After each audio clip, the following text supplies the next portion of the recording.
जिले की बेरी विधानसभा सीट से भाजपा ने संजय कबलाना के ऊपर दांव खेला है। संजय कबलाना बेरी से भाजपा की टिकट पर चुनाव लड़ने वाले हैं और इनकी आगामी रणनीति कांग्रेस के मुकाबले में क्या रहेगी, इन्हीं से बात करेंगे संजय कबलाना जी से। संजय कबलाना जी, हरियाणा तक में आपका स्वागत है।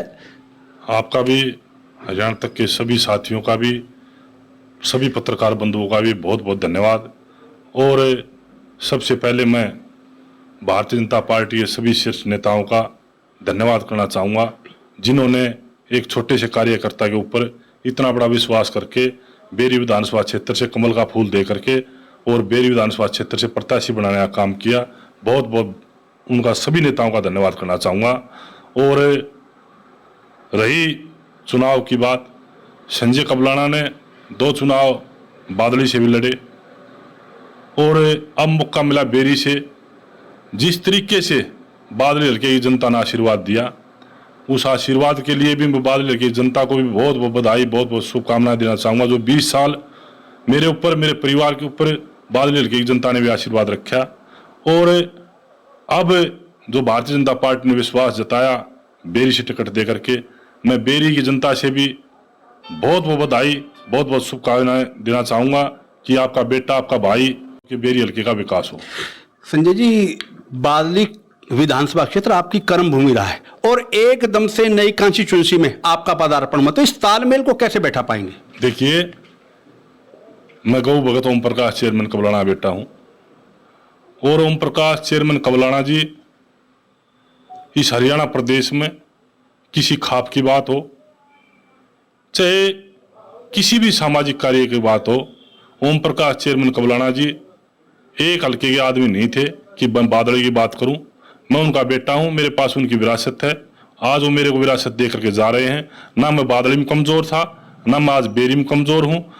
तन मन धन से पूरी ताकत लगा करके बेरी में चुनाव लड़ेंगे और जीत हासिल करके दिखाएंगे। बड़ी मजबूती के साथ चुनाव लड़ेंगे। बेरी विधानसभा क्षेत्र में भाजपा की टिकट चाहने वालों की आधे दर्जन से ज्यादा की सूची थी, उसके बावजूद भी एक तरह से उनको पछाड़ते हुए आपने बेरी हल्के से भाजपा की टिकट हासिल की है। तो क्या लगता नहीं कि इस चुनावी तालमेल को उनमें भी सामंजस्य स्थापित करना, जो विरोधी हैं उनको भी किस प्रकार से पटरी पर ला पाएंगे आप?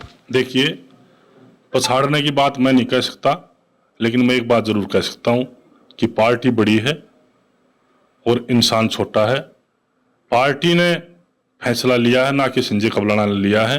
और जो साथी बेरी हल्के में टिकट मांग रहे थे, कोई मेरा छोटा भाई है, कोई मेरा बड़ा भाई है, सबसे हाथ जोड़कर और उनके पैर पकड़ कर अपील करता हूं कि सारे भाई मिलकर के भारतीय जनता पार्टी को देखें, कमल के फूल को देखें, ना कि संजय कबलाना को देखें। एक चीज देखना है कि हमने तीसरी बार हरियाणा प्रदेश में भारतीय जनता पार्टी सरकार बनानी है और सारे भाई कंधे से कंधा मिला करके इस कमल के फूल को बेरी में खिलाने का काम करेंगे। और मैं एक बात कहना चाहता हूं ईमानदारी से कि सारे भाइयों को साथ लेकर के चलने का काम करूंगा और आपके बीच में सारे साथी काम करेंगे।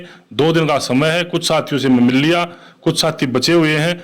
सब साथियों से मिलकर के, सारे भाइयों से मिलकर के, उनके पैर पकड़ करके, उनसे हाथ जोड़ करके उनको मनाने का काम करूंगा और अपने साथ लग के सारे भाई मिलकर के बेरी विधानसभा क्षेत्र से जीत हासिल करने का काम करेंगे और हरियाणा प्रदेश में तीसरी बार मुख्यमंत्री बनाने का काम करें भारतीय जनता पार्टी का। 6 बार के विधायक हैं डॉक्टर रघुवीर सिंह कादियान, पूर्व स्पीकर भी हैं, और दूसरी तरफ चौधरी भूपेंद्र सिंह हुड्डा का गढ़ जो है वो बेरी को गिना जाता है। इन एक तरह से एक चुनौती है आपके लिए। इस चुनौती को स्वीकार करके किस तरह से अपने सामंजस्य को, अपनी वोटों को जो ना अपने समर्थन में तब्दील कर पाएंगे? देखिए, चौधरी देवलाल जी का गढ़ हुआ करता, ऐसा समय था कि रोहतक चौधरी देवलाल जी का गढ़ हुआ था। एक ऐसा समय आया कि चौधरी देवलाल जी ने भी 3 बार हारना पड़ा।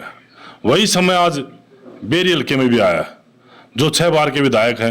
मैं ईमानदारी से कहता हूं, एक महिला कॉलेज की बात थी। 10 साल हरियाणा प्रदेश में कांग्रेस की सरकार रही, डॉक्टर साहब स्पीकर भी रहे, विधायक भी रहे, 6 बार के मंत्री भी रहे। आज तक महिला कॉलेज नहीं बनवा पाए, आज तक कोई स्वास्थ्य के लिए कोई मेडिकल नहीं बनवा पाए। मैं ईमानदारी से कहता हूं, अगर बेरी हल्के की जनता का आशीर्वाद रहा, सबसे पहला काम विधानसभा में जा करके सबसे पहला काम अगर करूंगा बेरी हल्के का, तो महिला कॉलेज का करूंगा और मेडिकल का करूंगा, जो स्वास्थ्य की सुविधा हो और युवाओं को रोजगार देने का काम करूंगा। 6 बार के विधायक से पूरा हल्का बेरी परेशान है। और मैं बेरी हल्के के नौजवानों से प्रार्थना करना चाहूंगा कि नौजवान जिस तरीके से 6 बार के विधायक ने गुमराह करके रखे हैं, क्या कोई नौजवान, कोई भी ऐसा नौजवान नहीं था मान जने हो जो एक बार बीच में विधायक बने और डॉक्टर रघुवीर को हराने का काम करे। डॉक्टर रघुवीर ने हमेशा इन नौजवानों को दबाने का काम किया है, नौजवानों की आवाज को दबाने का काम किया है।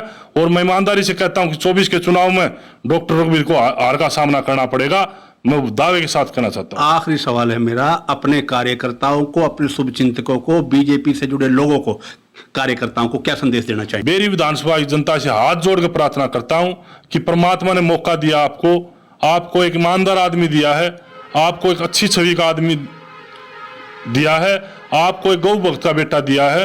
आप ईमानदारी से लग करके अपने बेटे और अपने भाई को आशीर्वाद देने का काम करें और बेरी हल्के को आगे बढ़ाने का काम करें और बेरी हल्के में विकास कराने का काम करें।